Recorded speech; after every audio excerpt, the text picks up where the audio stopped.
नमस्कार बच्चों, आज हम पढ़ेंगे कक्षा 6 के हिंदी पाठ्य पुस्तक वसंत का पाठ 1 वह चिड़िया जो। इस पाठ में हम क्या क्या पढ़ेंगे? कविता का पाठ करेंगे, कविता का अर्थ देखेंगे, शब्द अर्थ देखेंगे। इस कविता से हमने क्या सीखा? रचनात्मक लेखन, अगर मैं एक पक्षी होता, पर्यायवाची शब्द, प्रश्न उत्तर, बहुविकल्पीय प्रश्न। आइए कविता देखें। वह चिड़िया जो चोंच मारकर दूध भरे जुंडी के दाने रुचि से रस से खा लेती है, वह छोटी संतोषी चिड़िया नीले पंखों वाली मैं हूँ, मुझे अन्न से बहुत प्यार है। इसका अर्थ बता रहे हैं। कवि ने नीले पंखों वाली छोटी सी चिड़िया के बारे में बताया है। उसे अन्न से बहुत प्यार है, वह चिड़िया संतोषी है।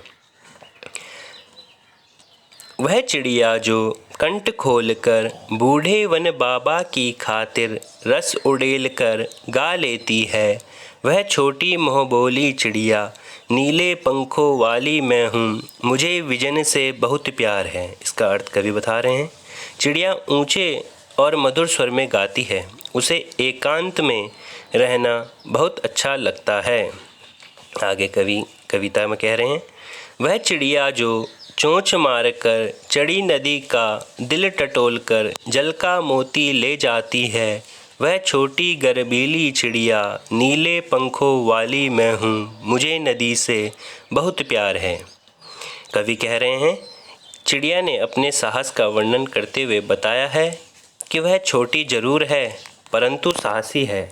वह जल से भरी नदी के बीच से भी पानी की बूंदों को चोंच में भरकर ले आती है। अब इस पाठ के हम शब्द अर्थ देखेंगे। जुंडी के दाने, ज्वार के दाने। रुचि, चाव, इच्छा, मन से। रस, आनंद। संतोषी, संतोष करने वाली, अन्न, भोजन। कंठ, गला। रस उड़ेल कर गाना, मधुर ध्वनि में गाना, आवाज़ में मिठास लाकर गाना। मोहबोली, मोह से बोलने वाली। विजन, एकांत जगह, निर्जन क्षेत्र, शांत स्थान, टटोलकर, खोजकर। जल का मोती, मोती रूपी अमूल्य जल। गर्वीली, स्वयं पर गर्व करने वाली। आगे देखेंगे कि हमने इस कविता से क्या सीखा। तो पहली विशेषता है यह है कि यह संतोषी चिड़िया है, अर्थात वह कम भोजन में भी संतोष कर लेती है, क्योंकि चिड़िया जंगल में रहती है और उसे जंगल में सिर्फ जुंडी के दाने अर्थात ज्वार के दाने ही खाने को मिलते हैं। और वो ज्वार के दाने खाने में कैसे हैं? दूध भरे ज्वार के दाने हैं। तो ज्वार के दानों में भी वह खुश रह लेती है और संतोष कर लेती है। हमें इससे सीख मिलती है। ऐसे ही हमें भी जीवन में जो भी जैसा कुछ भी खाने को मिले, हमारे माता पिता जैसे भोजन हमें खिलाने में सक्षम हो, हमें उसी में संतोष कर लेना चाहिए। पहली विशेषता तो यह है जिसे हमें अपने जीवन में अपनाना चाहिए।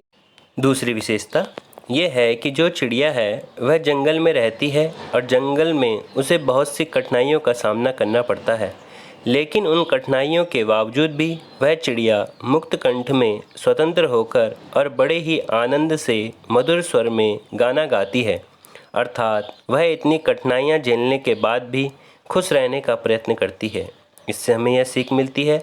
ऐसे ही यह हमारा जो जीवन है वह संघर्ष भरा है और ऐसे संघर्ष भरे जीवन में हमें कठिनाइयों का सामना हंसते हंसते खुश रहते हुए जीना चाहिए, ताकि सारी मुश्किलें आसान होती चली जाएं और हम आगे बढ़ते चले जाएं। तो ये हमारी इस पाठ की दूसरी विशेषता है जिसे हमें अपने जीवन में अपनानी चाहिए। तीसरी विशेषता यह है कि वह बहुत साहसी है, क्योंकि जब भी चिड़िया को प्यास लगती है तो वह लबालब पानी से भरी हुई तेज़ धार में बहती हुई नदी में जाकर ही अपनी प्यास बुझाती है।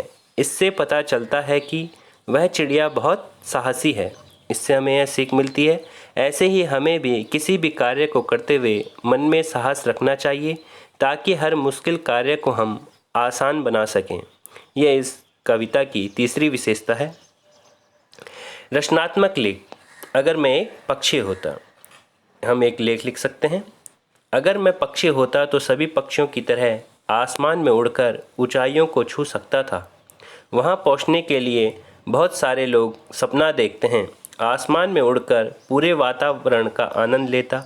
उसके साथ साथ मैं ठंडी हवा का आनंद लेता। पक्षी हवा में उड़कर एक जगह से दूसरी जगह पर जाने के लिए बहुत तेज़ गति से उड़ते हैं। रचनात्मक लेख एक, अगर मैं एक पक्षी होता। इसके पर्यायवाची हैं चिड़िया, विहग, पक्षी, खग। नदी, सरिता, तरनी, जलमाला। अन्न, अनाज, दाना, धान्य। वन, जंगल, अरण्य, कानन। विजन, एकांत, सुनसान, निर्जन। मोती, मुक्ता, मौक्तिक, सुक्तिज। तो ये सब इस कविता में आए हुए पर्यायवाची थे। आगे हम अब प्रश्न उत्तर देखेंगे। इस पाठ में कौन कौन से प्रश्न हैं।